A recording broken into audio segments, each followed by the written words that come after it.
So the last section that we have to finish, you guys, is right here. And it's called the intermediate value theorem. Okay, so there's a few theorems that we've learned in this section. You do need to know them, not necessarily, like word for word, but you need to know kind of like what they mean and how to use them, okay? So if we look at the fancy definition here, let f denote a polynomial function if a is less than b and f of a and f of b are of opposite sign. There's at least one real zero between between a and b. Look, it's very easy if you draw a picture and you'll see what they're talking about, okay, because it's common sense. If a is less than b, so let's say here's a and here's b, right, because a is smaller. And f of a and f of b are opposite in sign. Do you guys know what that means?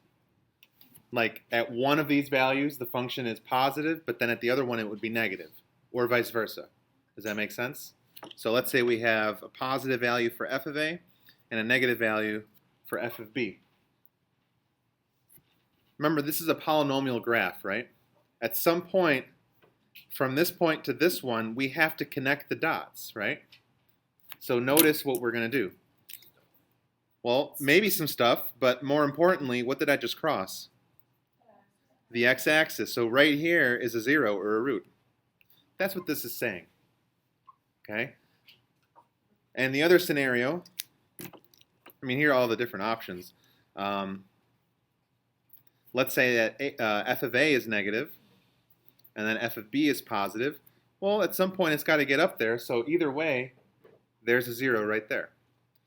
Now, the key that you need to remember is that there is at least one, which means that there could be more. And that's what the stuff you were talking about, Ramel, is, because if you think of a different scenario, here's a, here's b, let's say f of a is positive, f of b is negative. Could this theoretically go down, come back up a couple of times, and then come back down again? That's another possibility, right? So right here we would have 3, okay? So you just need to know that opposite signs for the function values guarantees that there's at least one 0 in that interval. That's it. That's the intermediate value theorem. Okay, so now here's how you would use that.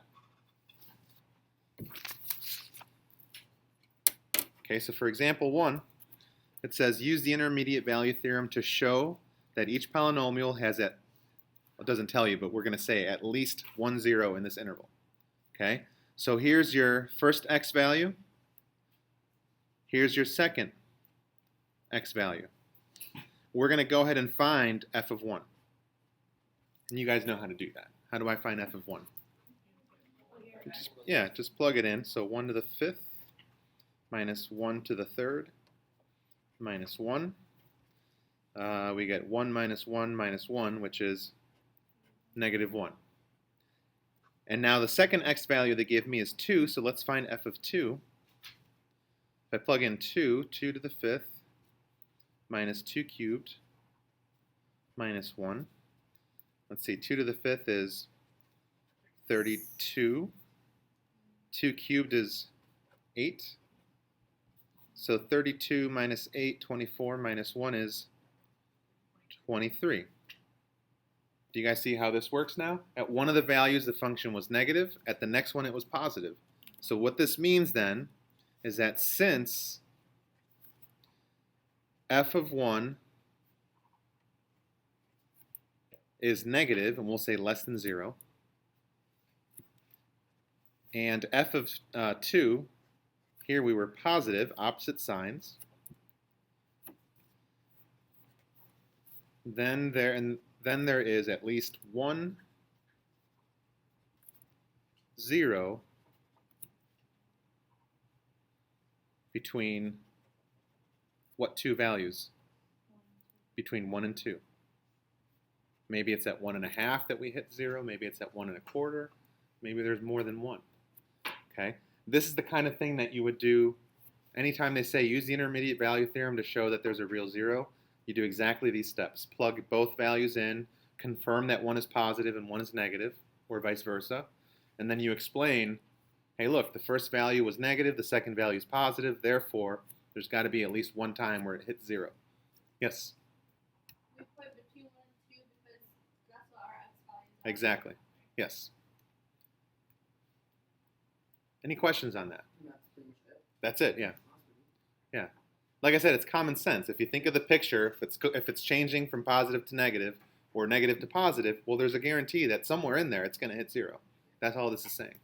Yes? What if it was like if f of 1 is greater than the opposite? If this was greater than 0 Yeah. and this also was greater, No, it's like if they were reversed, Yeah. it's the same thing. What if it was C? Well, it won't work if it's the same sign. Because if you think of a picture, if they're the same sign, like both values are positive, let's say, we could have a function that maybe looks like this, and we don't hit 0 at all. That's not to say that there may not, I mean, you could theoretically do something like this, right? So, I mean, there could be zeros in there, but it's not a guarantee. So like for this kind of problem, this question, our only answer is going to be like greater or less than. Exactly. This entire thing is what I need to see. You verify one is positive, one is negative, and then you explain if f of 1 is negative, f of 2 is positive. You can even write it in words if you don't want to use the symbols. Okay? Any questions on that? All right. Last example for today, short section. Okay? Example 2, find k, which is coefficients of x cubed and x squared in here, such that this function has this factor. Let's see if we can connect the dots here. Since x plus 2 is a factor, what does that mean? That x equals negative 2 is a 0 or a root. And so, yes, you're going to plug in negative 2. In other words, f of negative 2 has to equal 0, right, if x plus 2 is a factor. And now we can use that to work backwards. What this is saying is that if I plug in negative 2 into the equation, so negative 2 to the 4th minus k times negative 2 cubed plus k times negative 2 squared plus 1, what should I get when I plug that in? I should get 0 if x plus 2 is a factor. Does that make sense? And now we have an equation that we can solve for k. We just got to figure out each little part. Negative 2 to the 4 is 16. Negative 2 cubed is negative 8, but there's another negative in front of that, so it's plus 8k. Negative 2 squared is 4, so 4k plus 1. Combine your like terms, we get 17 plus 12k. And now we just solve for k. So subtract 17 and then divide by 12. So k will be negative 17 twelfths. Okay?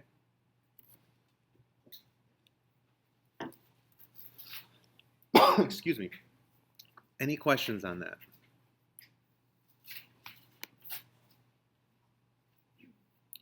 Great.